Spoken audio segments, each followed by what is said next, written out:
देखिए, अध्याय जो है 33।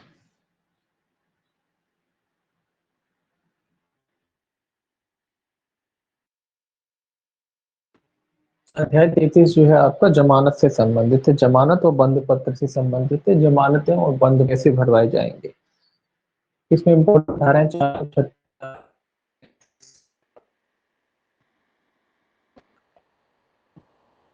संबंधित है।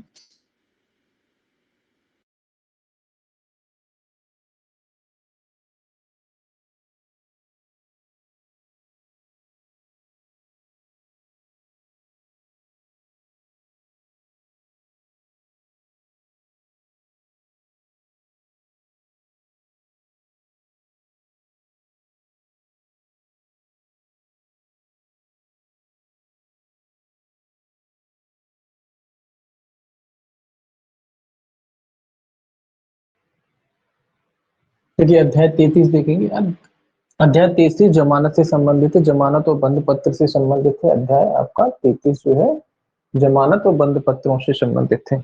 436 कहता है किन मामलों में जमानत ली जाएगी। किन मामलों में जमानत ली जाएगी। देखिए, ये तो हेडिंग हो गई कि भाई किन मामलों में जमानत लिया जाएगा। तो दरअसल दो तरह के मामले होते हैं, एक होता है जमानती मामले और एक होते हैं अजमानती मामले। तो जमानती मामलों में जो है जमानत देना, जमानत क्या है, राइट पूर्ण, आप अधिकार पूर्वक जो है जमानत की मांग न्यायालय से कर सकते हैं। और ऐसे मामलों में अगर आप जमानत भरने को तैयार हैं तो ऐसे मामलों में न्यायालय जो है आपको जमानत पर छोड़ देता है। जमानती अपराधों में क्या है, आपका अधिकार है, आप न्यायालय से जमानत अधिकार पूर्वक मांग सकते हैं। जबकि अजमानती जो मामले होते हैं उसमें आप अधिकार पूर्वक जमानत को नहीं मांग सकते। मतलब आप जमानत मांग सकते हैं लेकिन उन जमानत को न्यायालय दे या ना दे ये न्यायालय का विवेक अधिकार है।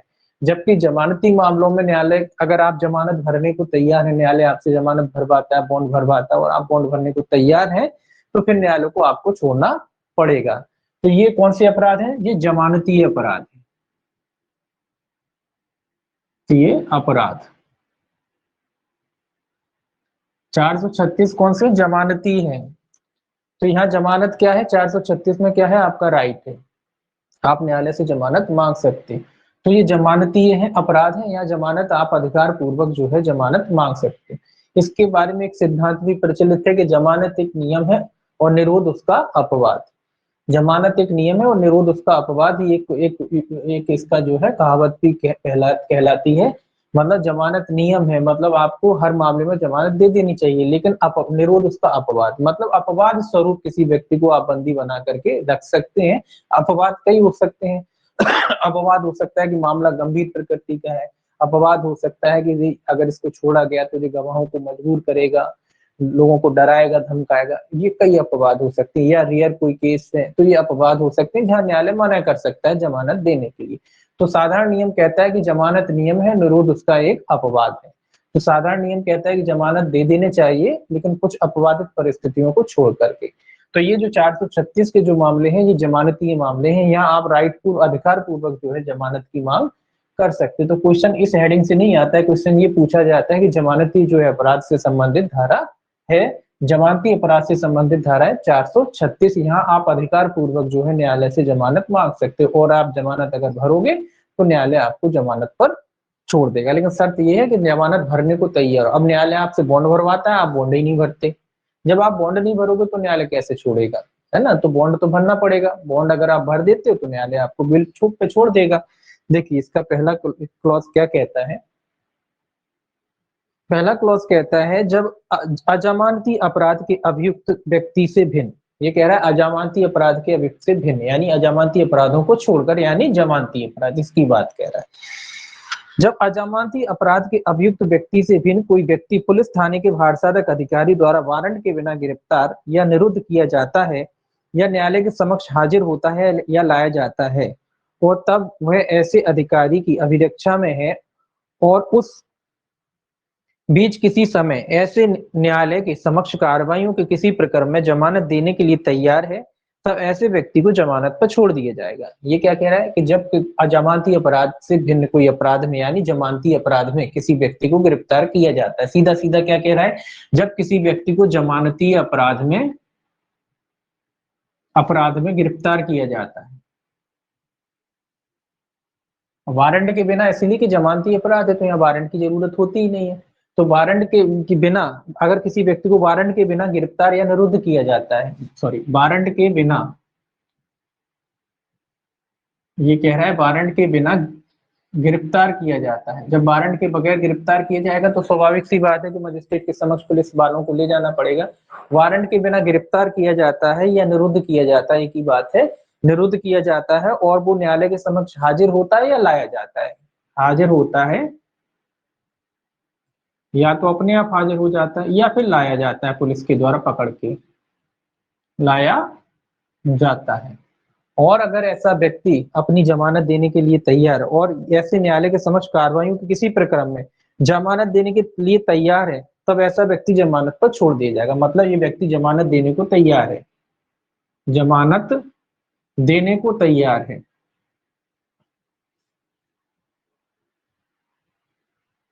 अगर ऐसा व्यक्ति जमानत, सीधी सीधी बात है कि जमानत भरने को जो व्यक्ति, अगर ये व्यक्ति तैयार है तो इसको क्या कर दिया जाएगा, जमानत पर छोड़ दिया जाएगा। कैसे अपराध में, जमानती अपराध में अगर किसी व्यक्ति को गिरफ्तार किया जाता है या उस गिरफ्तार करने के बाद न्यायालय के समक्ष लाया जाता है या ले जाया जाता है, तो ऐसा व्यक्ति जो है क्या कर सकता है, ऐसा व्यक्ति अगर जमानत भरने को तैयार है तो उसको क्या कर दिया जाएगा, उसको जमानत पर छोड़ दिया जाएगा अगर वो भरने को तैयार हो तो। परंतु लिखा है, परंतु यदि ऐसी अधिकारी या न्यायालय ठीक समझते हैं तो वह ऐसे व्यक्ति से जमानत लेने के बजाय उसे इसके पश्चात उपबंधित प्रकार से अपने हाजिर होने के लिए प्रतिभूति रहित बंद पत्र निष्पादित करने पर उन्मोचित कर सकेंगे, और यदि ऐसा व्यक्ति निर्धन है और जमानत देने में असमर्थ है तो उसे ऐसे उन्मोचित करेगा। ये कह रहा है कि अपनी, अब जो न्यायालय को पता है कि अब जब इसे छोड़ना है, अब मान लो कभी जरूरत पड़ेगी इसकी तो न्यायालय कैसे बुलाएगा ना तो न्यायालय वो या अधिकारी जो भी है उनको ये लगता है कभी इनकी हाजिरी के लिए जरूरी है तो वो क्या कर सकता है, उस व्यक्ति से बंद पत्र भरवा करके उसको छोड़ सकता है। अगर मान लीजिए व्यक्ति गरीब है, अगर गरीब है, स्वाभाविक सी बात है कि गरीब है, वो बंद पत्र नहीं भर पाएगा तो फिर उसको बगैर बंद पत्र भरवा कर भी छोड़ा जा सकता है। तो न्यायालय क्या क्या भरवा सकता है, बंद पत्र, और अगर गरीब है तो बंद पत्र से मुक्ति दे सकते हैं, कोई जरूरत नहीं है, वैसे ही छोड़ा जा सकता है। कौन से मामलों में, जमानती मामलों में। अब बात देखिए, स्पष्टीकरण भी लिख लीजिए। स्पष्टीकरण कहता है, जहां कोई व्यक्ति अपनी गिरफ्तारी की तारीख से 1 माह के भीतर जमानत देने में असमर्थ है, वहां अधिकारी या न्यायालय के लिए यह उपधारणा करने का पर्याप्त आधार होगा कि वह इस परंतुक के प्रयोजनों के लिए निर्धन व्यक्ति है। अब ये और देख लीजिए कि 1 माह तक जमानत नहीं भरता, 1 माह तक, मतलब 1 माह तक जमानत नहीं भरता, मतलब वही बॉन्ड वगैरह जो भरवाया था, जो रकम भरवाते हैं उसमें अब वो 1 महीने तक रकम अपनी भर ही नहीं पाता है, उसके पास पैसा ही नहीं है, तो क्या उपधारणा कर ली जाएगी, ये उपधारणा कर ली जाएगी, मतलब ये मान लिया जाएगा कि ये व्यक्ति क्या है, निर्धन है, गरीब है, क्या है, ये व्यक्ति निर्धन है, ये ऐसा मान करके फिर उसको छोड़ दिया जाएगा। तो अगर 1 माह तक वो जमानत नहीं भर पाता है या जमानत नहीं भरता है अपनी, तो ये माना जाएगा कि ये व्यक्ति है, निर्धन है या गरीब है, ये अपनी जमानत भरने के लिए सक्षम नहीं है। तो ऐसे में क्या किया जाएगा, ऐसे में इस व्यक्ति को छोड़ दिया जाएगा। तो ये भी इंपॉर्टेंट है, ये भी याद रखना है आपको। परंतु लिखा है, परंतु यह और कि इस धारा की कोई बात धारा 116 की उपधारा 3 या धारा 446 का के उपबंधों पर प्रभाव डालने वाली नहीं समझी जाएगी। तो लिखा है कि धारा 116 की उपधारा 3 और धारा 446 ए के, अभी 446 पढ़ेंगे, के उपबंधों पर प्रभाव डालने वाली नहीं समझी जाएगी। अब देखिए दूसरा क्या कहता है क्लॉज, दूसरा कहता है, उपधारा 1 में किसी बात के होते हुए भी जहां कोई व्यक्ति हाजिरी के समय और स्थान के बारे में जमानत की शर्तों का अनुपालन करने में असफल रहता है, वहां न्यायालय उसे जब तक उसी मामले में किसी पश्चातवर्ती अवसर पर न्यायालय के समक्ष हाजिर होता है या अभिरक्षा में लाया जाता है, जमानत पर छोड़े जाने से इनकार कर सकता है, और ऐसे किसी इंकारी का ऐसे जमानत पत्र से आबद्ध किसी व्यक्ति से धारा 446 के अधीन उसकी शास्ति देने की अपेक्षा करने कि न्यायालय की शक्तियों पर कोई प्रतिकूल प्रभाव नहीं पड़ेगा। तो ये क्या कह रहा है, वही मैंने कहा है कि अगर वो जमानत नहीं भरता है, वही बात यहाँ कह रहा है कि अगर वो व्यक्ति जमानत नहीं भरता है या जमानत भरने को तैयार नहीं है, तो न्यायालय क्या कर सकता है, उसे जमानत देने से, या जमानत की जो भी शर्तें हैं, जमानत की शर्तों को पालन नहीं करता है, शर्तों का पालन नहीं करता है। हाँ, भले ही अपराध जमानती है, लेकिन अब जब जमानत की शर्तों का ही पालन नहीं करोगे तो फिर न्यायालय छोड़ने से इनकार कर सकता, मना कर सकता है कि ऐसे व्यक्ति को जमानत नहीं दी जाएगी। अगर जमानत की शर्तें हैं, आप शर्तों का पालन, जमानती अपराध भले ही है लेकिन शर्तों का तो पालन करना पड़ेगा ना। अगर आप शर्तों का पालन करने को तैयार हैं और जमानत का बॉन्ड भरने को तैयार है तो न्यायालय छोड़ देगा आपको, भले ही आपका राइट है, आपका हक है जमानत मांगना इस धारा में 436 में।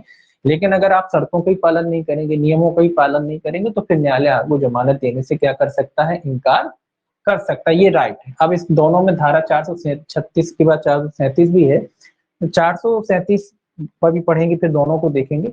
देखिए इसमें क्या है, राइट है आपका, हक पूर्वक, इसमें आप जमानत मांग सकते हैं हक पूर्वक, हक पूर्वक। इसमें आप क्या मांग सकते हैं, हक पूर्वक जमानत मांग सकते हैं, आप हक पूर्वक जमानत मांग सकते हैं।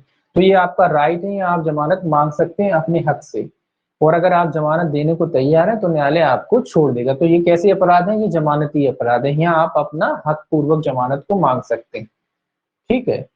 अब दूसरी बात ये आती, कई लोग ये कहेंगे भाई जमानत कहाँ से होती, न्यायालय से होती कि थाने से हो जाती है, कहाँ से होती, दोनों जगह से हो जाती है। जमानती अपराधों में तो दोनों जगह से हो जाती है। ये जमानती अपराध है। अब जमानती अपराध है क्योंकि संहिता में लिखा ही है कि भाई जमानत उसका राइट है, तो अगर जमानती अपराध है तो थाने में वो अपनी जमानत भर देता है तो वहां से भी छूट जाता है। अगर पुलिस वालों को लगता है कि वो नहीं छोड़ पा रहे हैं, तो कुछ मैटर में नहीं छोड़ पाते हैं, तो वो न्यायालय ले आते हैं तो न्यायालय से भी छूट जाता है। तो दोनों जगह से भर जाती है जमानत, दोनों जगह भराई जा सकती है, थाने में भी भराई जा सकती है और न्यायालय में भी भराई जा सकती है। थाने वाले भरा के न्यायालय में ले जाएंगे, पेश कर देंगे, क्योंकि जमानती अपराध है इसीलिए कोई दिक्कत नहीं है, तो दोनों जगह जमानत भरवाई जा सकती है ना। क्योंकि कैसा अपराध है, जमानती है, इसीलिए दोनों अपराध जमानती है, ये अपराध जमानती है, इसीलिए इसकी जमानत है, कहीं भी भरवाई जा सकती है, थाने में भी भरवा सकते हैं और न्यायालय तो भरवाता ही भरवाता है। तो थाने में भी आपने देखा होगा कि भाई ये जमानत भर दो जाओ, क्योंकि अपराध कैसे है, जमानती है ना। जब अपराध जमानती संहिता कहती है कि भैया जमानत पे छोड़ देंगे, तो जमानत भरवा दी जाएगी और उसको छोड़ दिया जाएगा, तो थाने से भी छूट जाते हैं और न्यायालय तो भरवाता ही है, न्यायालय तो छोड़ता ही है, न्यायालय का तो काम ही है। तो दोनों जगह से जो है हो जाती है। ठीक है, क्योंकि अपराध कैसे हैं, जमानती है, संहिता कहती जमानती। तो ये 436 जो है आपका राइट है, यहाँ आप अधिकार पूर्वक क्या कर सकते हैं, जमानत मांग सकते हैं। अब देखिए 436 ए और है। देखिए ये क्या कहता है, ये कहता है अधिकतम अवधि, कि भैया जो आपकी अपराध की अवधि है वो आपने अधिकतम काट ली है, तो फिर क्या होगा, फिर तो जमानत देनी पड़ेगी ना। ये कह रहा है अधिकतम अवधि जिसके लिए विचाराधीन कैदी निरुद्ध किया जा सकता है। अधिकतम अवधि, अवधि जिसके लिए विचाराधीन कैदी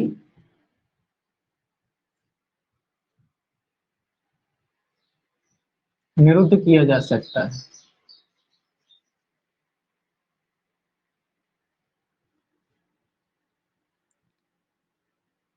ये कह रहा है कि भाई किसी व्यक्ति को आप बगैर जमानत दिए जेल में कब तक रख सकते हो, विचाराधीन है ना, विचाराधीन शब्द आया है, तो विचाराधीन व्यक्ति की बात कह रहा है कि भैया बगैर मतलब उसको सजा नहीं हुई अभी, केवल वो जेल में है, सब मामला चल रहा है, तो उसी के बारे में कह रहा है कि ऐसे व्यक्ति को आप कब तक जेल में रखोगे, बगैर जमानत दिए उसको कब तक रख सकते हो। आपने दंडादेश तो सुनाया नहीं है, अभी फिलहाल बेचारे का ट्रायल ही चल रहा है, तो अधिकतम अवधि क्या होगी जब तक आप उसको जेल में रख सकते हैं। मामला होगा वो एक अलग बात है, लेकिन जब तक विचार आपने सजा नहीं सुनाई तो कितनी अवधि तक रखोगे, तो उसी के बारे में इसमें जो है बताया गया है। देखिए ये कहता है जहां कोई व्यक्ति किसी विधि के अधीन किसी अपराध के, जो ऐसा अपराध नहीं है जिसके लिए उस विधि के अधीन मृत्यु दंड एक दंड के रूप में विनिर्दिष्ट किया गया है, इस संहिता के अधीन अन्वेषण, जांच या विचारणा की अवधि के दौरान कारावास की उस अधिकतम अवधि के जो उस विधि के अधीन उस अपराध के लिए विनिर्दिष्ट की गई है आधे से अधिक की अवधि के लिए निरोध भोग चुका है,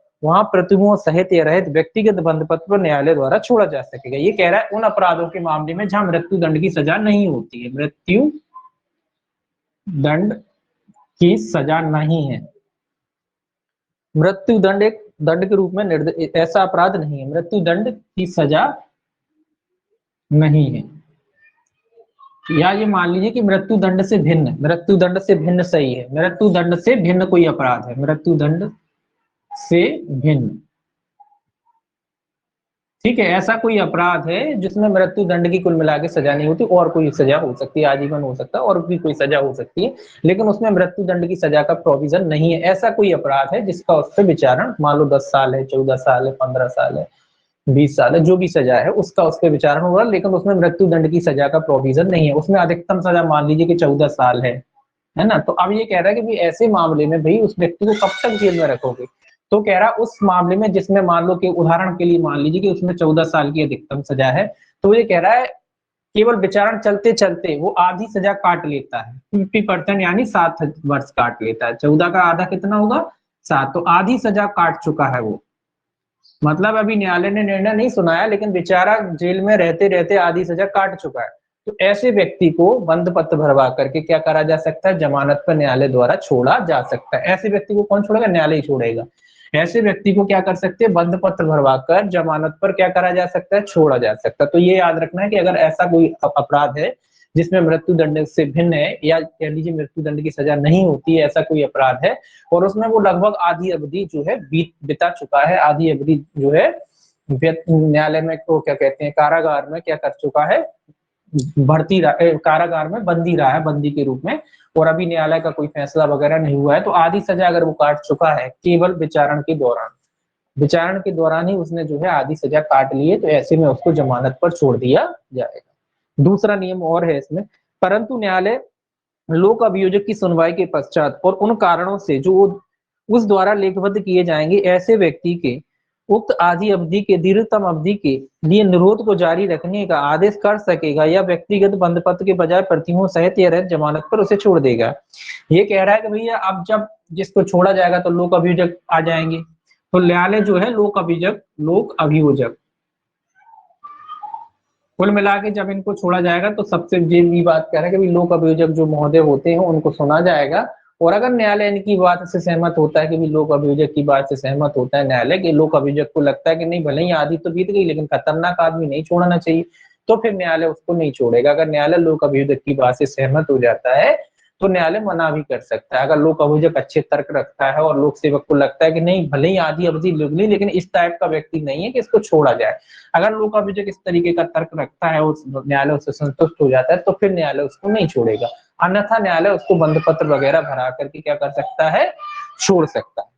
तो कुल मिला के लोक अभियोजक को सुना जाएगा जब इसको छोड़ा जाएगा, और लोक अभियोजक अपनी तरफ से स्वाभाविक सी बात है विरोध करेगा, और अगर उचित विरोध है, ठीक विरोध है और न्यायालय उससे संतुष्ट है तो फिर जरूरी नहीं कि ये 50% वाला नियम लागू हो, न्यायालय मना भी कर सकता है। ठीक है, ये कुल मिला के न्यायालय का विवेकीय शक्ति होगी। हालांकि नियम कहता है आधे में छोड़ दो, लेकिन अगर लोक अभियोजक कहता है, इनकार करता है, मना करता है और न्यायालय उसकी बात से संतुष्ट होता है तो न्यायालय छोड़ने से इनकार कर सकता है। परंतु एक और है, परंतु यह और कि कोई भी ऐसा व्यक्ति अन्वेषण, जांच या विचारण की अवधि के दौरान उस विधि के अधीन उक्त अपराध के लिए उपबंधित कारावास की अधिकतम अवधि से अधिक के लिए किसी भी दशा में निरुद्ध नहीं रखा जाए। ये लास्ट नियम आ गया कि मान लो उसको 14 साल की सजा हुई थी, अब यहाँ तो आधी सजा में छोड़ने की बात कह रहा था, अब 14 साल की सजा हुई थी, बेचारा 14 वर्ष से ही जेल में है, 14 साल उसने जेल में बिता लिए, मतलब जिस अपराध का उस पर आरोप लगा है उसमें अधिकतम मान लो 14 साल की सजा होती है। उदाहरण के लिए मान लीजिए कि 14 साल की उसमें सजा होती है, अब वो 14 साल से जेल में ही है, अभी न्यायालय ने डिसीजन वगैरह नहीं सुना, तो ऐसे व्यक्ति के लिए फिर लोक अभियोजक की कोई जरूरत नहीं, ऐसे व्यक्ति को तो जमानत पर छोड़ना ही पड़ेगा। क्या करना पड़ेगा, छोड़ दिया जाएगा, ऐसे व्यक्ति को तो फिर जमानत पर छोड़ दिया जाएगा। क्यों छोड़ दिया जाएगा, उसका सीधा सा बात है कि अधिकतम सजा से तो ज्यादा न्यायालय देगा नहीं, उस अपराध में अधिकतम ही सजा, मान लीजिए उस अपराध में अधिकतम ही सजा 14 वर्ष है तो न्यायालय 14 से 15 तो दे नहीं सकता ना, न्यायालय 14 देगा ही देगा, इससे ऊपर तो दे नहीं सकता, 14 से कम ही दे सकता है, ज्यादा तो दे नहीं सकता। न्यायालय कम 14 वर्ष से ऊपर तो सजा दे नहीं सकता, अब 14 चूंकि वो काट ही चुका है तो उससे ज्यादा रहने का कोई मतलब ही नहीं होता है। भले ही उसको अभी सजा न्यायालय ने नहीं सुनाई, लेकिन जब भी न्यायालय उसे सजा सुनाएगा, जब भी उसकी सजा सुनाई जाएगी तो 14 से ऊपर तो दे ही नहीं सकता ना। अब 14 वर्ष तो वो बेचारा जेल में काट ही चुका है, ऐसी अवस्था में उसको हर हालत में क्या करना पड़ेगा, छोड़ना ही पड़ेगा। मतलब जितनी सजा उस अपराध के लिए है और उतनी ये उदाहरण है 14 वर्ष, हो सकता है 7 वर्ष का मामला हो तो 7 वर्ष में छूट जाएगा, अगर 7 वर्ष 2 वर्ष का 2 साल से बेचारा जेल में ही है, उस अपराध में 2 ही साल की सजा होती है तो फिर उसको जमानत पे छोड़ दिया जाएगा। ये तो उदाहरण के लिए कहा।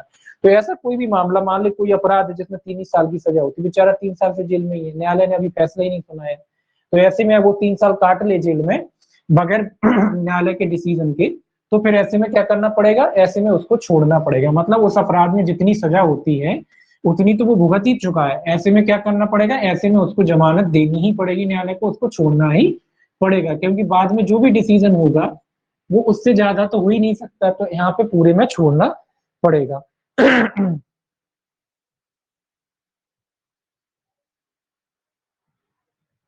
अब ये कह रहा है स्पष्टीकरण, जमानत मंजूर करने के लिए इस धारा के अधीन निरोध की अवधि की गणना करने में अभियुक्त द्वारा कार्रवाई के लिए विलंब के कारण भोगी गई निरोध की अवधि को अवर्जित कर दिया जाएगा। तो ये कह रहे कारावास की गणना करने में जो जो विलंब के कारण जो अवधि भोगी है वो उसको उसमें क्या कर दिया जाएगा, निलंबित कर दिया जाएगा, समाप्त कर दिया जाएगा। ये छोड़िए, अब देखिए सेक्शन 437, ये कौन से अपराध है, ये अजमानती अपराध है। यहाँ जमानत देना और ना देना न्यायालय का विवेकाधिकार है। 436 में आपका राइट था, आप मांग सकते थे, वहां जमानत देने के लिए न्यायालय बाध्य है, लेकिन यहाँ जमानत देने के लिए न्यायालय बाध्य नहीं है।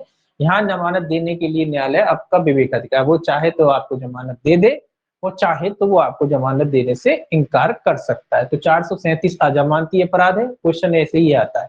अजमानती अपराधों से संबंधित धारा है 437 और जमानती अपराधों से संबंधित धारा है 436। 436 काय से संबंधित है, जमानती अपराध, और 437 कौन से अपराध है, अजमानती अपराध। तो अपराध दो प्रकार के होते हैं, जमानती और अजमानती। ठीक है, अब देखिए क्या कहता है इसका पहला क्लॉज।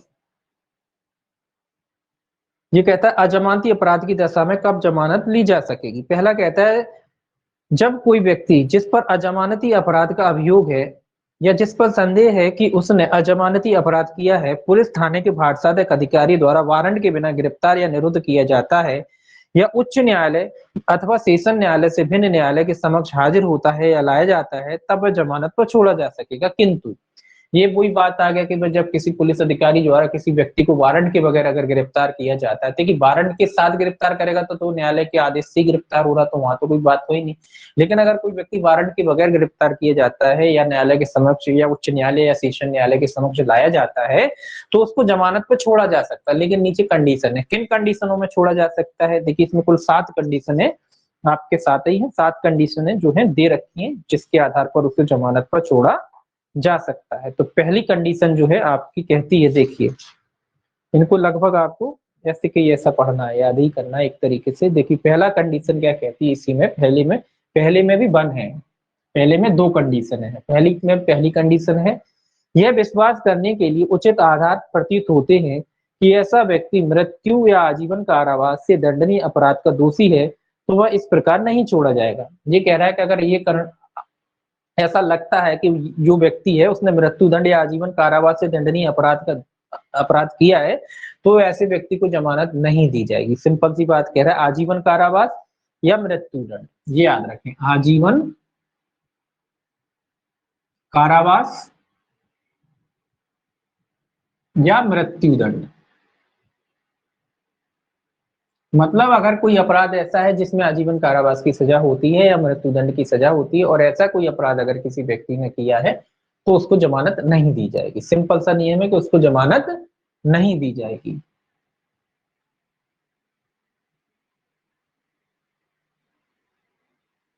अब आप कहोगे कहीं मर्डर के केस में भी हो जाती जमानत, हो जाती है मर्डर के केस में, लेकिन साधारण नियम कहता है नहीं होगी। वो न्यायालय का विवेक अधिकार होता है, जमानत देना है ना देना, होती है उसमें होती है लेकिन अलग तरीके। लेकिन साधारण नियम ये कहता है कि अगर कोई आजीवन कारावास या मृत्यु दंड से दंडनीय कोई अपराधी है तो उसको साधारणतः जमानत नहीं दी जाती। अब दूसरा नियम देखिए क्या कहता है इसका। दूसरा नियम कहता है यदि ऐसा अपराध कोई संज्ञेय अपराध है और ऐसा व्यक्ति मृत्युदंड, आजीवन कारावास या 7 वर्ष या उससे अधिक के कारावास से दंडनीय किसी अपराध के लिए पहले दोषित किया गया है, या वह 3 वर्ष, पहला इसमें भी 2 क्लॉज आ जाते हैं। तो पहला देखेंगे अपन कि अगर ऐसा कोई अपराध संज्ञेय अपराध हो 7 वर्ष या उससे अधिक, 7 वर्ष या उससे अधिक, मतलब 7 वर्ष न्यूनतम सजा हो, उससे अधिक भी हो सकती है। तो 7 वर्ष या उससे अधिक अवधि के कारावास से कोई दंडनीय अपराध है और उससे अधिक दंडनीय अपराध हो और पहले भी दोष सिद्ध हो चुका है, और पहले भी दोष सिद्ध हो चुका है, दोष सिद्ध मतलब क्या है, मतलब ऐसा है कि पहले भी एक बार 7 वर्ष से जो दंडनीय, 7 वर्ष या उससे दंडनीय कोई अपराध था पहले भी कर चुका है, ये दोबारा किया है इसने, ऐसा अपराध इसने दोबारा किया है, पहली बार नहीं है, ये दूसरी बार इसका अपराध है, तीसरी बार, दूसरी तीसरी बार इसका जो है अपराध है, पहले भी दोष सिद्ध हो चुका है 7 वर्ष या उससे अधिक के कारावास से दंडनीय अपराध से। अब देखिए आगे, 3 वर्ष या उससे अधिक के किंतु 7 वर्ष से अनंत अवधि के कारावास से दंडनीय किसी अपराध के लिए 2 या अधिक अवसरों पर पहले दोष सिद्ध किया जा चुका है तो इस प्रकार नहीं छोड़ेगा। अब तीसरा कंडीशन आती है, मतलब दूसरे में ही तीसरी कंडीशन है, 3 वर्ष से अधिक लेकिन 7 वर्ष से कम, 7 वर्ष से कम के अपराध में पहले भी 2 या 3 बार, 2 से अधिक बार है, 2 या अधिक बार, 2 या अधिक बार, तो ऐसे मामलों में उसको जमानत पर नहीं छोड़ा जाएगा। तो 3 कंडीशन है कायदे से देखा जाए तो पहली कंडीशन तो ये कहती कि भी आजीवन कारावास और मृत्युदंड से दंड नहीं है तो जमानत नहीं होगी। दूसरी शर्त कहती है कि 7 वर्ष या उससे अधिक का अपराध किया लेकिन पहली बार में नहीं, दूसरी बार में। अगर पहली बार में किया तो जमानत न्यायालय दे देगा, अगर दूसरी बार में उसने अपराध किया, मतलब पहली बार भी कर चुका है और दूसरी बार भी उसने 7 वर्ष या उससे अधिक का अपराध किया है, पहले भी दोष सिद्ध हो चुका है, तो ऐसे व्यक्ति को भी जमानत न्यायालय नहीं देगा। तीसरा कहता है कि 3 से अधिक और 7 से कम ऐसा कोई अपराध अगर उसने किया है 2 से अधिक बार, किससे अधिक बार, 2 से अधिक बार, यानी दूसरी बार, पहली बार भी न्यायालय अगर 3 साल है कोई अपराध 3 और 7 के बीच में आता है तो पहली बार भी न्यायालय जमानत दे सकता है, दूसरी बार भी दे सकता है। तो 2 या उससे अधिक बार, दूसरी बार तीसरी बार जो अपराध ऐसा कर रहा है तो न्यायालय क्या करेगा, ऐसे व्यक्ति को भी जमानत देने से इनकार कर सकता है। कुल मिला के ऐसे व्यक्ति को जमानत नहीं दी जाएगी। ये 3 नियम है, लेकिन इसके भी अपवाद हैं देखिए। परंतु न्यायालय यह निर्देश दे सकेगा, परंतु न्यायालय यह निर्देश दे सकेगा कि खंड 2 में निर्दिष्ट व्यक्ति जमानत पर छोड़ दिया जाए यदि ऐसा व्यक्ति 16 वर्ष से कम आयु का है या कोई स्त्री है या कोई रोगी है, विकलांग है। अब क्या कह रहा है, ये वाले व्यक्ति की बात कह रहा है, ऊपर वालों को छोड़ दो, केवल इनको, इनके मामले में अभी तो अपन ने पढ़ा साधारण नियम कि भाई 7 वर्ष या उससे अधिक का अपराध दोबारा किया तो न्यायालय जमानत नहीं देगा। दूसरा नियम इसी में कहता है कि 3 वर्ष और 3 से 7 वर्ष का कोई अपराध किया है वो भी 2 या 2 से अधिक बार किया तो भी न्यायालय जमानत नहीं देगा। लेकिन यहाँ कह रहा है कि इनको जमानत दी जा सकती है, एक कंडीशन है। कंडीशन क्या है, कंडीशन ये है कि अगर व्यक्ति 16 वर्ष का है, 16 वर्ष कितनी आयु का है जिसने ये अपराध किया है, यदि ऐसा व्यक्ति 16 वर्ष से कम आयु, 16 वर्ष से कम आयु का है, कम आयु का है, मतलब ये अपराध जिसने किया है वो 16 वर्ष से कम आयु का, या कोई स्त्री, स्त्री के लिए उम्र नहीं, कोई भी उम्र की हो सकती है, कोई स्त्री है, महिला है, कोई स्त्री है अगर महिला है तो इसके लिए उम्र नहीं है, उम्र इसके लिए है मतलब लड़कों के लिए। तो 16 वर्ष से कम आयु का कोई भी व्यक्ति है या कोई फिर स्त्री है, स्त्री के लिए कोई उम्र नहीं है तो कोई स्त्री है, या फिर कोई रोगी या शिथिलांग व्यक्ति है, रोगी है, रोगी है, शिथिलांग, रोगी मतलब कोई बीमार व्यक्ति है तो उसको भी न्यायालय जमानत दे सकता है, उसको लगता है कि कोई गंभीर बीमारी से ग्रसित है तो उसको जमानत दे सकता है। शिथिलांग मतलब कोई विकलांग वगैरह ऐसा कोई व्यक्ति है तो इनको भी जमानत दे सकता है। हालांकि ऊपर कहता है कि जमानत नहीं होगी, लेकिन अगर वो इस कैटेगरी में आते हैं, 16 वर्ष से कम आयु का है, स्त्री है, रोगी है या अंग शिथिलांग व्यक्ति है, तो ऐसे व्यक्तियों को न्यायालय जमानत इन मामलों में भी दे सकता है। ऊपर लिखा है कि जमानत नहीं होगी, लेकिन इन मामलों में इनको जमानत मिल जाएगी, न्यायालय इनको जमानत दे सकता है, देगा ऐसा नहीं लिखा है, दे सकता है शब्द इस्तेमाल हुआ है, मतलब न्यायालय का इसमें भी विवेक अधिकार है, न्यायालय देना चाहे वो देगा, नहीं देना चाहे तो नहीं देगा। तो न्यायालय दे सकता है, ऐसा नहीं कि आपका राइट बन गया, ये राइट तब भी नहीं बना, यहाँ न्यायालय का पूरा विवेक अधिकार है, तो न्यायालय आपको जमानत दे सकता है। तो न्यायालय को अगर ठीक लगता है कि भाई बच्चा है ये क्या अपराध करेगा, न्यायालय को लगता है कि भाई रोगी है ये क्या अपराध करेगा, बूढ़ा क्या कहते हैं शिथिलांग व्यक्ति है, अपंग है, ये क्या अपराध करेगा दोबारा, या लोग न्यायालय को लगता है कि भाई स्त्री है छोड़ दो, तो न्यायालय को अगर लगता है तो दे सकता है, जरूरी नहीं कि वो दे, लेकिन हाँ दे सकता है। परंतु एक और परंतु आता है इसमें, परंतु यह और कि न्यायालय यह भी निर्देश दे सकता है कि खंड 2 में निर्दिष्ट व्यक्ति जमानत पर छोड़ दिया जाए यदि उसका यह समाधान हो जाता है कि किसी अन्य विशेष कारण से ऐसा करना न्यायोचित तथा ठीक है। ये परंतु तो इनके लिए हो गया, परंतु दूसरा आ गया कि परंतु यह और कि न्यायालय यह भी निर्देश दे सकता है कि खंड 2 में निर्दिष्ट व्यक्ति जमानत पर छोड़ दिया जाए यदि उसका यह समाधान हो जाता है कि अन्य विशेष कारण से ऐसा करना न्यायोचित है। अन्य विशेष कारण से, अन्य विशेष कारण से, इसके बारे में ये दूसरा कह रहा है, मतलब ये तो महिलाओं के बारे में, बच्चों के बारे में और रोगी के बारे में और अपंग जो व्यक्ति उनके बारे में। ये कह रहा है कि किसी भी को भी छोड़ सकता है न्यायालय। ये कह रहा है कि न्यायालय इस मामले में, सेकंड वाले में इनकी तो बात ही नहीं हो रही, इन सेकंड मामलों में ये कह रहा है कि भाई न्यायालय जो है किसी को भी छोड़ सकता है अगर न्यायालय को लगता है, कोई विशेष कारण लगते हैं न्यायालय को, विशेष कारण अगर न्यायालय को लगते हैं किसी मामले में कि किसी व्यक्ति को जमानत देना चाहिए, कोई विशेष कारण न्यायालय को लगते हैं तो इन मामलों में वो किसी को भी जमानत दे सकता है। तो ये कुल मिला के क्या है, न्यायालय का विवेक अधिकार है, जिस किसी को न्यायालय जमानत देना चाहे वो दे सकता है, लेकिन विशेष कारण होने चाहिए। उस विशेष कारणों को न्यायालय को लिखना भी पड़ेगा और न्यायालय को ये भी लिखना पड़ेगा कि क्यों वो जमानत देना उपयुक्त तो समझता है। तो न्यायालय किसी अन्य व्यक्ति को भी जमानत दे सकता है, लेकिन विशेष कारण। यहाँ विशेष बस अंतर इतना है कि यहाँ विशेष कारण लिखने की जरूरत नहीं, क्योंकि विशेष कारण अपने आप में ये है कि 16 वर्ष से कम आयु का ये एक विशेष कारण हो गया, स्त्री है ये भी विशेष कारण है, रोगी है ये भी विशेष कारण है, विकलांग व्यक्ति ये अपने आप में ही विशेष कारण है, तो वहां कोई विशेष कारण लिखने की जरूरत नहीं। लेकिन यहाँ पर अगर दूसरे किसी अन्य व्यक्ति को न्यायालय जमानत देना चाहता है तो उनमें न्यायालय को विशेष कारण लिखने पड़ेंगे और न्यायालय विशेष कारण लिखते हुए उनको भी जमानत दे सकता है।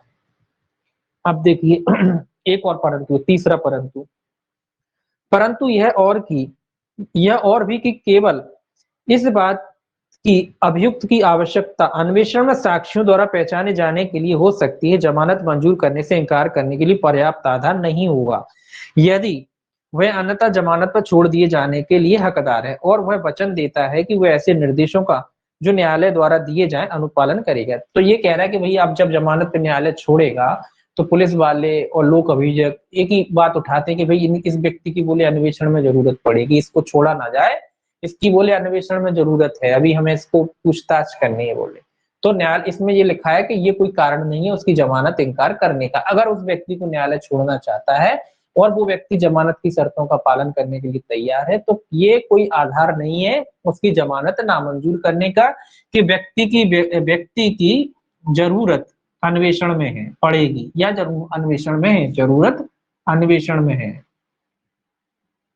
अन्वेषण में है। तो ये कोई बचाव नहीं है, इस तर्क को न्यायालय नहीं मानेगा, सीधा सा बात है, इस तर्क को न्यायालय स्वीकार नहीं करेगा कि पुलिस वाले आके कहें, पुलिस वालों की तरफ से लोक अभियोजक ही कहता है तो लोक अभियोजक आके कहे कि भैया इसकी जो है पुलिस को कार्रवाई कर रही है, बोले उसका इन्वेस्टिगेशन चल रहा है और इसका इन्वेस्टिगेशन में जरूरत है, तो ये कोई आधार नहीं होते उसकी जमानत को अस्वीकार करने के। अगर वो व्यक्ति अपनी जमानत देने को तैयार है, न्यायालय की शर्तों को मानने को तैयार है और न्यायालय को लगता है कि उसको जमानत पर छोड़ा जाना चाहिए, तो कुल मिला के ये कोई बचाव नहीं है, ये कोई आधार नहीं है। इस आधार पर न्यायालय ऐसा नहीं कि जमानत को अस्वीकार करते, तो इस आधार पर न्यायालय जो है अस्वीकार नहीं करेगा, ठीक है, ये याद रखना। परंतु एक और है, परंतु यह भी कि किसी भी व्यक्ति को यदि उस द्वारा किया गया अभिकथित अपराध मृत्यु, आजीवन कारावास या 7 वर्ष या उससे अधिक के कारावास से दंडनीय है तो लोक अभियोजक को सुनवाई का कोई अवसर दिए बिना इस उपधारा के अधीन न्यायालय द्वारा जमानत पर नहीं छोड़ा। तो ये लोक अभियोजक का राइट है। क्या कहता है कि परंतु यह भी कि उस धारा में किया गया कोई अपराध मृत्यु दंड, आजीवन कारावास या 7 वर्ष, मतलब इन सब से मतलब मृत्यु दंड से दंडनीय कोई मामला है, मृत्यु दंड से दंडनीय है, आजीवन कारावास से दंडनीय है, इसके अलावा 7 वर्ष से या उससे अधिक कुल मिला के दंडनीय मामले हैं, तो इसमें कुल मिला के लोक अभियोजक का राइट है। जब भी न्यायालय ने कुछ सुनेगा तो लोक अभियोजक को भी विरोध करने का मौका दिया जाएगा, मतलब लोक अभियोजक को भी सुना जाएगा, लोक अभियोजक को सुना जाएगा, बस इतना है, इसका ये राइट है लोक अभियोजक। तो कुल मिला के ये लोग से, अब ऐसा तो है नहीं कि लोक अभियोजक होते काहे के लिए, विरोध करने के लिए। अब इनको न्यायालय क्यों नहीं सुनेगा, एक पक्षी कार्रवाई नहीं होती ना, तो ये लोक अभियोजक का राइट है। जब भी इन लोगों की न्यायालय जो है जमानत मंजूर करेगा तो कुल मिला के लोक अभियोजक को उसका पक्ष रखने का मौका दिया जाएगा। न्यायालय वो जो लोक अभियोजक है वो अपनी बात न्यायालय के समक्ष रख सकता है। क्या बात रखेगा, विरोध ही करेगा। तो कुल मिला के उसको विरोध करने का जो है मौका दिया जाएगा और लोक अभियोग को सुना जाएगा। बगैर लोक अभियोग को सुने जो है न्यायालय इनकी जमानत जो है मंजूर नहीं करेगा। ये एक नियम है, कॉमन सा नियम है। अब देखिए, अब दूसरा क्लॉज है इसका, इसको मिटा ले। ये पहला क्लॉज में है इतनी बातें, इसके बाद दूसरा क्लॉज है।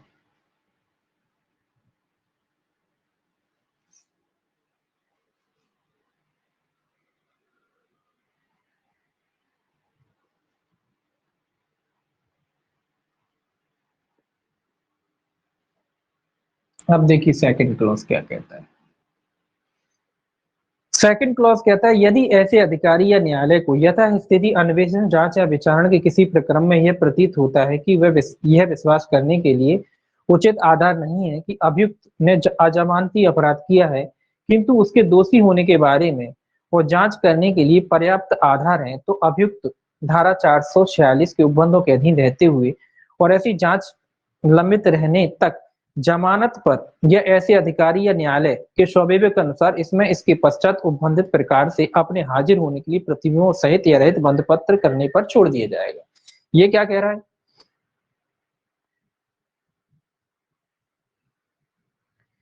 अजमानती अपराध उचित आधार नहीं है कि अभियुक्त व्यक्ति ने अजमानती अपराध किया। ये कह रहा है एविडेंस नहीं है। जब व्यक्ति को पकड़ा जाता है, पुलिस ने पकड़ा हो, चाहे वो पुलिस के अन्वेषण के दौरान हो या जांच के दौरान, किसी भी दौरान हो, अगर ऐसा लगता है क्योंकि पर्याप्त साक्ष्य नहीं हो, पर्याप्त या ऐसा लगता है कि भाई उसने वो अपराध नहीं किया, पर्याप्त साक्ष्य नहीं है, ऐसा उसको लगता है, पुलिस अधिकारी या मान लीजिए न्यायालय जब भी जांच विचारण कर रहा है या पुलिस अधिकारी द्वारा उसका अन्वेषण किया जा रहा है, अन्वेषण, जांच या विचारण मतलब तीनों कार्रवाई में, अन्वेषण पुलिस करती है, जांच न्यायालय करता है, जांच और विचारण कौन करता है? न्यायालय। तो तीनों कार्रवाइयों में विचारण, ठीक है, क्या लगता है कि इसके विरुद्ध पर्याप्त साक्ष्य नहीं है कि इसने अपराध किया है। अगर न्यायालय को लगता है, पुलिस वालों को लगता है जब उसको पकड़ के लाते हैं कि किसने कोई अजमानती अपराध किया है, अजमानतीय अपराध किया है, मतलब प्रथम दृष्टया जब जी इनको पकड़ के लाते हैं तो प्रथम दृष्टया ऐसा लगता है कि इसने कोई अपराध नहीं किया या उसने कोई अपराध, कौन सा अपराध? अजमानती अपराध किया है, ऐसा उनको लगता है कि इसने शायद नहीं किया। पुलिस वालों को लगता है, न्यायालय जांच में आता है, या तो मजिस्ट्रेट को लगता है, या विचारण चला उस समय लगता है, किसी भी तीनों प्रकरण में, किसी भी प्रकरण में लगता है कि इसने कोई ऐसा अपराध नहीं किया है। क्या नहीं किया है? कुल मिला के प्रथम दृष्टया मामला नहीं बनता प्रतीत होता है। तो ऐसे में ऐसे व्यक्ति को क्या कर दिया जाएगा? जमानत पर छोड़ दिया जाएगा, जमानत पर छोड़ दिया जाएगा। कौन छोड़ेगा? दोनों छोड़ सकते हैं, न्यायालय भी छोड़ सकता है, चूंकि लग रहा है कि भी अपराध किया ही नहीं है, तो पुलिस वाले भी क्या कर सकते हैं? बॉन्ड वगैरह भरा के, या न्यायालय के द्वारा छोड़ा जाता तो न्यायालय भी बॉन्ड वगैरह भरा के क्या कर सकते हैं? उसको जमानत पर छोड़ सकते, बंद पत्र भरवा करके या रहित, जैसा उचित समझे, बंद पत्र सहित या रहित, दोनों बातें। तो बंद पत्र सहित या रहित जैसा भी वो उपयुक्त समझे वैसा बॉन्ड भरवा के छोड़ दिया जा सकता है। तो कुल मिला के इतना याद रखना कि जब प्रथम दृष्टया मामला बनता प्रतीत नहीं होता है तो ऐसे व्यक्ति को जमानत पर छोड़ा जा सकता है। तो 437(2) में क्या है? जमानत पर छोड़ा जा सकता है ना। पार्टिकुलर बात की जाए तो 437(2) में किसी व्यक्ति को जमानत पर छोड़ा जा, आगे और भी है जहां जमानत पर छोड़ा जाएगा।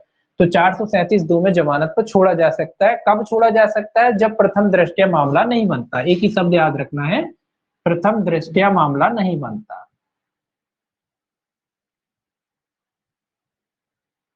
नहीं बनता, प्रतीत होता है, ऐसा लगता है कि इसने कोई अपराध नहीं किया है ना, तो ऐसा लगता है तो उसको जमानत पे छोड़ा जा सकता है। तीसरा देखिए, जब कोई व्यक्ति जिस पर ऐसे कारावास है जिसकी अवधि 7 वर्ष तक की या उससे अधिक की है, दंडनीय अपराध, दंडनीय कोई अपराध भारतीय दंड संहिता के अध्याय 6, 16 और 17 के अधीन कोई अपराध करने या ऐसे किसी अपराध का दुष्प्रेरण या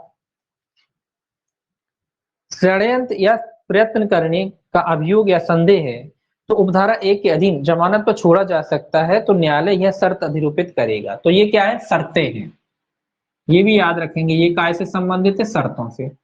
437(3) काय से संबंधित है? शर्तों से, कि जब न्यायालय किसी व्यक्ति को जमानत पर छोड़ता है, कुल मिला के जो चैप्टर भी लिखेंगे आईपीसी के जो चैप्टर हैं आईपीसी का अध्याय 6 है, 16 है, 17 है, इनसे संबंधित कोई अपराध अगर किसी व्यक्ति ने किया है या 7 वर्ष या उससे अधिक का अपराध किया है, तो मतलब 7 वर्ष उससे अधिक के अपराध में जमानत है, तो 7 वर्ष या उससे अधिक का अपराध तो भी न्यायालय शर्त लगाएगा। और ये जो ये चैप्टर दे रखे हैं 6, 16 और 17 वाले जो चैप्टर दे रखे हैं आईपीसी के, इनके मामले में भी जब जो है न्यायालय किसी व्यक्ति को जमानत देता है तो न्यायालय जमानत के साथ साथ शर्तें भी लगा सकता है। तो ये शर्तें लगा सकता है न्यायालय। शर्तें क्या, शर्तें कॉमन वही शर्तें होती। पहली शर्त ये है कि ऐसा व्यक्ति इस अध्याय के अधीन निष्पादित बंद पत्र की शर्तों के अनुसार हाजिर होगा। मतलब ये कि बंद पत्र के अनुसार जब भी उसको बुलाया जाएगा, कुल मिला के बंद पत्र की शर्तों का पालन करेगा और हाजिर होगा। बंद पत्र की शर्तों का पालन करेगा,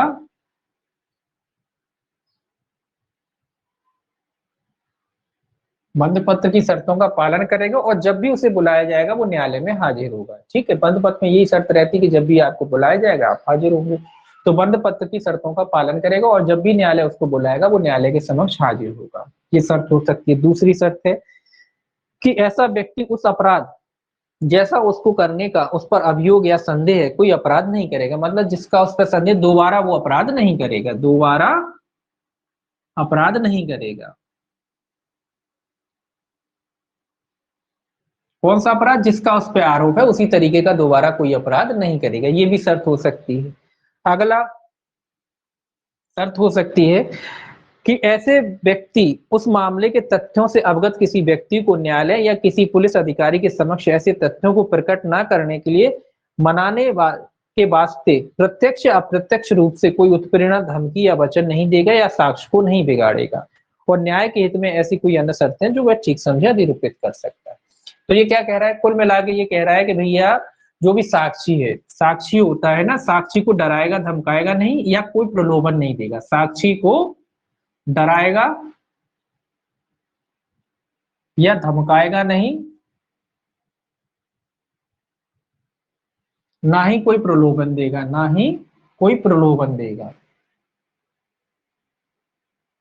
प्रलोभन मतलब खरीदने की भी कोशिश नहीं करेगा, इस तरीके की हरकतें नहीं करेगा। चाहे वो पुलिस के समक्ष बयान देने वाला हो कोई व्यक्ति, चाहे वो न्यायालय के समक्ष आने वाला कोई व्यक्ति, कुल मिला के साक्षी हो जो उसने देखा है, जो उसके खिलाफ गवाही देता है, ऐसे व्यक्ति को ये डराएगा नहीं। पहले तो अपने बल से कि भैया तुमने दी तो हम देख लेंगे। धमकियां नहीं देगा, किसी प्रकार का प्रलोभन नहीं देगा, है ना, कि भाई प्रलोभन दे के भैया तुम पैसा ले लो, कितना पैसा लोगे बताओ, मुकर जाओ। तो इस तरीके की हरकतें नहीं करेगा। और अन्य शर्तें लगा सकता है न्यायालय। अन्य शर्तें, अन्य जो भी न्याय हित में न्यायालय उपयुक्त समझता है वो अन्य शर्तें। अन्य शर्तें यही हो सकती हैं कि भारत छोड़ के नहीं जाओगे, जिला छोड़ के नहीं जाओगे, जाओगे तो हमें बता के जाओगे, ये सारी शर्तें। या फिर हाजिरी के लिए कह सकता है कि भैया हर सप्ताह जाके पुलिस स्टेशन में हाजिरी लगाओगे अपनी, वो अन्य शर्तें हो सकती हैं। तो इस तरीके की जो शर्तें हैं जो है लगाना पड़ेगा। अब बात आती है कि ये शर्तें लगाना आवश्यक है कि न्यायालय का विवेक? ये आवश्यक है, ये शर्तें लगाई जाएंगी इन अपराधों में, ये मैंडेटरी है। न्यायालय ऐसी अगर जमानत देगा तो ये अनिवार्य है, इन शर्तों को न्यायालय लगाएगा ही लगाएगा। तो ये शर्तें कैसी हैं? अनिवार्य रूप से न्यायालय द्वारा लगाई जाएंगी और लगाई भी जाती हैं। जब न्यायालय बंद पत्र भरवाता है, जमानत स्वीकार करता है, तो न्यायालय क्या है, इस तरीके की शर्तें लगाता है, उसमें लिखा रहता है इस तरीके की शर्तें। तो आपने देखा होगा जितने लोग जमानत पे आते बिल्कुल भले भोले बन के रहने लगते हैं, फिर वो इसी वजह से रहने लगते हैं कि शर्तें लगी। थोड़ा भी उत्पात करेंगे तो जमानत क्या हो जाएगी, खारिज हो जाएगी और दोबारा जेल चले जाएंगे, है ना। इसीलिए अब देखिए चौथा इनका क्या क्लॉज, तो तीसरे में शर्तें थी, चौथा कहता है उपधारा 1 या उपधारा 2 के अधीन जमानत पर किसी व्यक्ति को छोड़ने वाले अधिकारी या न्यायालय ऐसा करने के अपने कारणों को लेखबद्ध करेगा। तो कारणों का लेखबद्ध करा जाना, ये क्या है? कारणों कारणों का लेखबद्ध करा जाना।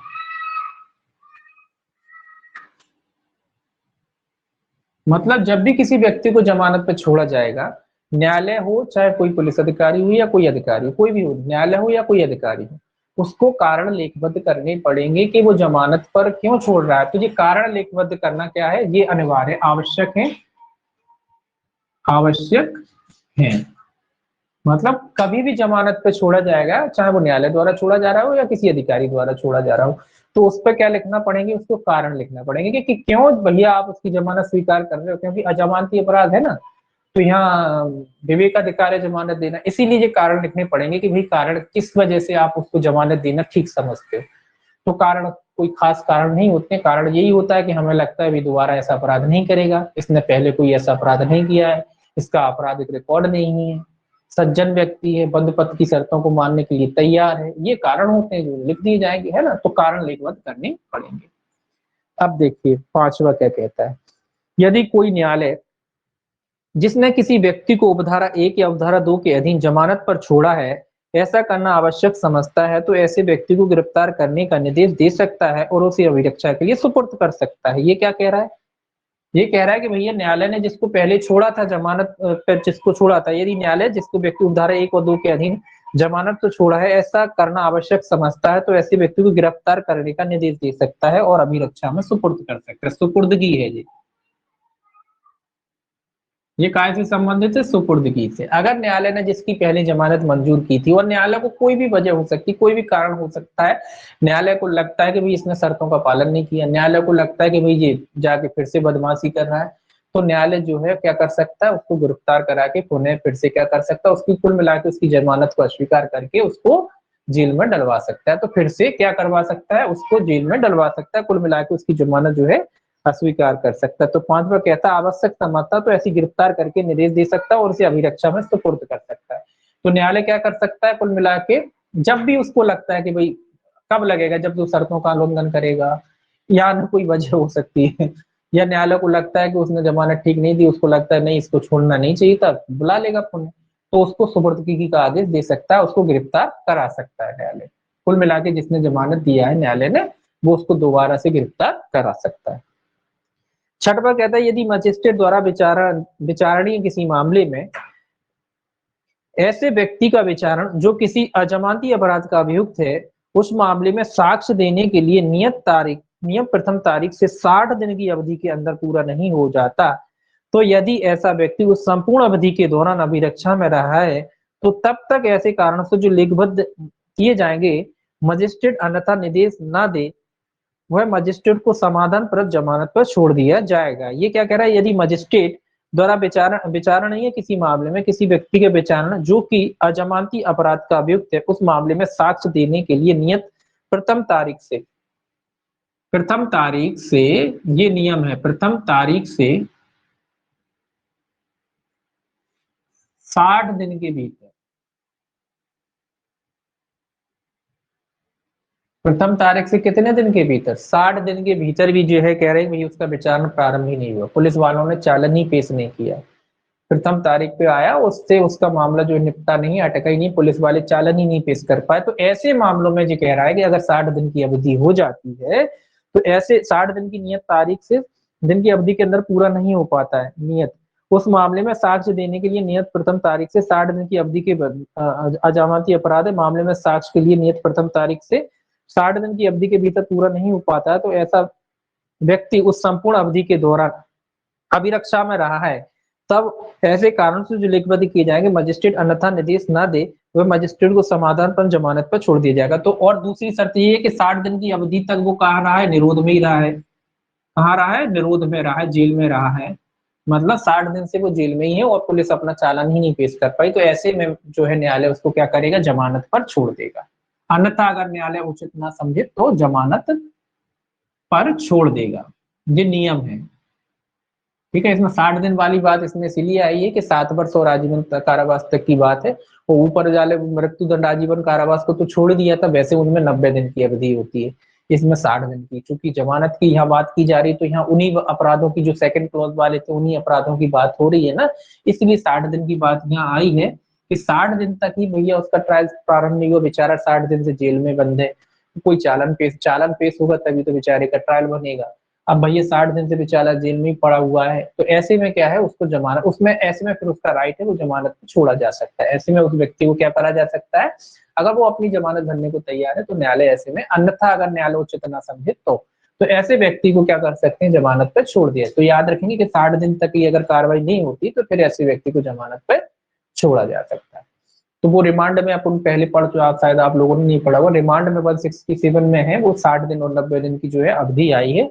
अगर भैया 60 दिन और 90 दिन में नहीं हो पाता, दोनों दो तरीके के मामले होते हैं, तो 60 दिन वाले तो यही मामले 7 वर्ष ये वो वाले, तो इसमें अगर 7 वर्ष तक मतलब 60 दिन तक अगर कार्रवाई नहीं होती तो छोड़ दिया जाए। और मृत्युदंड वाले मामले हैं, आजीवन कारावास मामले हैं, तो उसमें जो है 90 दिन की पीरियड होता है। 90 दिन तक भी अगर चालान पेश नहीं हुआ, कार्रवाई नहीं प्रारंभ, तो फिर वहां भी जमानत हो जाती है ना, तो वहां भी हो जाती है। इसलिए कुछ मामलों में अगर मृत्युदंड से दंडनीय कोई अपराध है तो आज मैक्सिमम ये समझ लो 3 महीने जेल में रहेगा, उसके बाद उसकी भी जमानत हो जाती है। यहाँ 60 दिन है, यानी 2 महीने, लगभग 2 महीने से जेल में है और 2 महीने बाद इसकी भी जमानत हो जाएगी। 7वां कहता है, यदि अजमानती अपराध के अभियुक्त व्यक्ति के विचारण के समाप्त होने के पश्चात और निर्णय दिए जाने के पूर्व किसी समय न्यायालय की यह राय है कि यह विश्वास करने का उचित आधार है कि अभियुक्त किसी ऐसे अपराध का दोषी नहीं है और अभियुक्त अभिरक्षा में है, तो वह अभियुक्त को निर्णय सुनने के लिए अपने हाजिर होने के लिए प्रतिभूति रहित बंद पत्र द्वारा निष्पादित किए जाने पर छोड़ सकता है। ये क्या कह रहा है भाई, ये कह रहा है कि भैया अजमानती अपराध का कोई व्यक्ति है, विचारण के समाप्त होने के पश्चात, मतलब न्यायालय ने विचारण समाप्त कर दिया, विचारण समाप्त होने के बाद मतलब विचारण तो ट्रायल था, पूरी खत्म हो गई, अब केवल जजमेंट सुनाना रह गया है। विचारण के समाप्त होने के बाद और निर्णय सुनाए जाने से पूर्व, निर्णय सुनाए जाने से पूर्व, अब पूरा ट्रायल हो गया है, अब केवल जजमेंट सुनाना बाकी रह गया है। तो ऐसे में अगर न्यायालय को लगता है कि भाई इस व्यक्ति की जो है जमानत दे देना चाहिए, तो न्यायालय सर बंद पत्र भरवा लेगा कि जब भी आपका फैसला सुनाया जाएगा उस तारीख को आप आ जाना। तो ऐसे में अगर न्यायालय उचित समझता तो ऐसे व्यक्ति को भी न्यायालय जमानत दे सकता है। क्या दे सकता है? जमानत। ऐसे व्यक्ति को, अब आप कहोगे ऐसे में क्या जरूरत है? ऐसे में इसीलिए जरूरत है कि कहीं ऐसा थोड़ी ना कि अब विचारण समाप्त हो गया, अब विचारण समाप्त हो गया 1 महीने बाद न्यायालय जजमेंट सुना रहा है, या हो सकता है और भी डिले हो जाए, अब जमानत सुना रहा है, तो अब न्यायालय को तो मोस्टली पता ही रहता है ना कि भाई इसका क्या फैसला उसने लिखा रखा है। तो ऐसे में उसको जमानत देने में कोई दिक्कत नहीं है, और न्यायालय को लगता है कि भाई जमानत दे सकते हैं तो उसको जमानत को छोड़ देगा, और उसको बंद पत्र इस बात का भरा लेगा कि जब भी डिसीजन होगा जिस तारीख को आप आ जाना, आप जब डिसीजन सुनाने के समय, तो उसको बुलाने के लिए वो बंद पत्र भरवा सकता है कि आपको हाजिर रहना पड़ेगा। तो ऐसे में भी जो है न्यायालय जमानत स्वीकार कर सकता है। कब? जब पूरा ट्रायल हो गया, पूरा विचारण हो गया, केवल निर्णय जजमेंट रह गया है, निर्णय जजमेंट अभी नहीं सुनाया न्यायालय ने, तो ऐसे में जो है न्यायालय जमानत मंजूर कर सकता है। ये इसके 7 पॉइंट है ना, काफी इंपॉर्टेंट है सभी के पूरे पॉइंट इसके। तो 7वें क्लॉज में भी आपने देखा जमानत थी इसकी, है ना, और आप दूसरे क्लॉज में भी देखा आपने इसकी जमानत थी। तीसरे क्लॉज में क्या था? इसकी शर्तें हैं। तीसरे क्लॉज में क्या है? शर्तें थी। तो ये कुछ ऐसे तरीके से आपको याद रखना है। पहला जो तीसरा क्लॉज था वो क्या था, और चौथा क्लॉज था इसका जो कारण, चौथे क्लॉज में क्या थे? कारण थे, है ना। तीसरे क्लॉज में इसकी शर्तें लगाने वाली बातें थी। तो इस तरीके से आपको इसको याद रखना है। अब एक 437 ए और जुड़ा है, ये बॉन्ड भरवाने के लिए जुड़ा है। 437 ए, ये बॉन्ड के लिए भरवाना है कि भैया जब आप अपील कर रहे हो तो अपील न्यायालय में उपस्थिति के लिए न्यायालय चाहे तो बॉन्ड भरवा सकता है। ये कह रहा है पहला, अगले अपीली न्यायालय में अभियुक्त के उपसंजात होने की अपेक्षा करने के लिए जमानत। ये कह रहा है पहला, विचारण की समाप्ति के पूर्व तथा अपील के निस्तारण के पूर्व अपराध का विचारण करने वाला यथास्थिति न्यायालय और अपीली न्यायालय अभियुक्त से अपेक्षा करेगा कि जैसा और जब ऐसा न्यायालय क्रमिक न्यायालयों के निर्णय के विरुद्ध दाखिल की गई अपीलीय याचिका के संबंध में नोटिस जारी करता है, तो वह ऐसे उच्चतम न्यायालय के समक्ष उपसंजात होने के लिए प्रतिमोह सहित जमानत बंद पत्र निष्पादित करे, और इसी जमानत बंद पत्र 6 माह तक प्रवर्त रहेगी। ये 6 माह की बात कर रहा है। ये क्या कह रहा है? ये कह रहा है कि जब व्यक्ति न्यायालय जो है अपना जजमेंट वगैरह सुनाता है तो उसमें पहले ही बॉन्ड भरवा लेगा, जब भी वो चाहे वो बरी कर रहा हो चाहे वो सजा दे रहा हो, बरी करेगा उसी के मामले में। तो जब न्यायालय अपना जजमेंट वगैरह सुनाता है तो स्वाभाविक सी बात है, न्यायालय अपना जजमेंट वगैरह सुनाता है तो वो व्यक्ति अपील करेगा या अपील में मैटर जाएगा। अब अपील न्यायालय में उपस्थिति के लिए भी तो बॉन्ड भरवाना पड़ेगा, नहीं तो ये अपील न्यायालय में कैसे जाएगा? नहीं उपस्थित नहीं हुआ तो ये उसी के बारे में कह रहा है। ऐसे में न्यायालय है उससे बंद पत्र भरवा लेगा कि जब भी आपको अपील न्यायालय में बुलाया जाएगा इस मैटर के बारे में, अगर मान लो अपील होती है मामले की और आपको बुलाया जाता है, तो आप अपील न्यायालय में क्या कर होंगे? उपस्थित होंगे। तो ऐसा बंद पत्र भरवा लेगा, बंद पत्र एक बंद पत्र भरवा लेगा अपील न्यायालय में, और वो बंद पत्र 6 माह तक क्या रहेगा, लागू रहेगा, प्रवर्तन में रहेगा। मतलब वो अवधि उसमें पूरी हो जाती है ना अपील की, इसलिए तो 6 माह के लिए वो बंद पत्र भरवा लेगा कि भैया जब भी इस मामले में अगर अपील हुई और अपील न्यायालय ने आपको उपस्थिति के लिए बुलाया तो आप वहां जाएंगे, वहां उपस्थित होंगे। तो ऐसे में न्यायालय जो है, निचला जो न्यायालय है, वो इनसे भी बॉन्ड भरवा लेगा, इस बात का बॉन्ड कि आप अगला जो न्यायालय है या जो अपीली न्यायालय है उसमें उपस्थित होंगे। दूसरा कहता है यदि ऐसा अभियुक्त उपसंजात होने में असफल होता है तब बंद पत्र समर्पण हो जाएगा और धारा 446 के अधीन प्रक्रिया लागू होगी। तो ये कह रहा है वही बात कि अगर भैया अनुपस्थित रहता है, जो उपस्थित ही नहीं होता है, तो इसका बंद पत्र क्या कर लिया, जब्त कर लिया जाएगा और धारा 446 के तहत उसके खिलाफ कार्रवाई की जाएगी, जो अपन पढ़ के आए हैं अभी।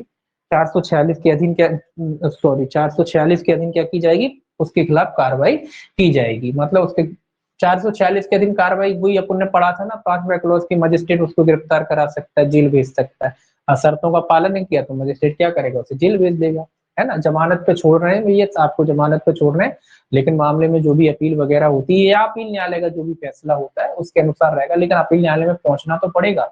आपको जमानत दे दिए ठीक है, लेकिन जब भी आपको अपील न्यायालय बुलाएगा तो उसकी उपस्थिति के लिए जो लोग बॉन्ड भरवा सकते हैं। अब देखिए 438 और देख लीजिए, 438 थोड़ा सा बड़ा है। 438 जो है आपका अग्रिम जमानत के बारे में कहता है, मैं इसी को कल ही देखेंगे। 438 आपका और 439, क्योंकि 439 भी जमानत से संबंधित है और 438 भी जमानत से संबंधित है, दोनों ये जमानत से संबंधित है। उसके बाद बंद पत्र वगैरह जो है वो है, तो ये दोनों जो है जमानत से, इसको दोनों को अच्छे से पढ़िएगा, दोनों इंपॉर्टेंट है। 436 से है आपका, 437 से है, 437A है, इनको बिल्कुल रटना है बिल्कुल इनको, है ना। मेंस में भी क्वेश्चन बनता है 436 से, और 437 पे पूरा क्वेश्चन लिखने को आता है मेंस में कि 437 पे क्वेश्चन लिखो, तो पूरे के पूरे 7 पॉइंट आपको लिखने पड़ते हैं, ठीक है ना। तो इसीलिए उसको ढंग से पढ़ना है, याद रखना है। याद रखने का वही तरीका है कि पहले क्लॉज में क्या है, दूसरे में क्या है, उस हिसाब से आप याद कर लो। अब जैसे शर्तें वगैरह है, इनको याद करने की जरूरत नहीं है, जो तो आप जानते भी कैसी होती है। तो इस तरीके से उसको आपको पढ़ना पड़ेगा। अगर आप सिविल देने की सोचते हो मेंस में, तो इस पे भी फुल लेंथ क्वेश्चन आता है 437 पे, है ना। तो इसको आप पढ़ के अच्छे से रखेंगे। 437A भी है, जे भी जोड़ा जा सकता है उसमें। इसमें तो एक ही लाइन लिख सकते हैं कि अपीली न्यायालय में जो हाजिर होने के लिए उससे बंद पत्र भरवाया जा सकता है, और ऐसा बंद पत्र जो है 6 माह तक के लिए प्रवर्तन में रहेगा, बस इतना सा। और बाकी आप 437 लिख सकते हैं, ठीक है। बाकी जो अपन है कल देखेंगे। 400 आपका 38 अग्रिम जमानत है, 438 ये कल देखेंगे। चलिए।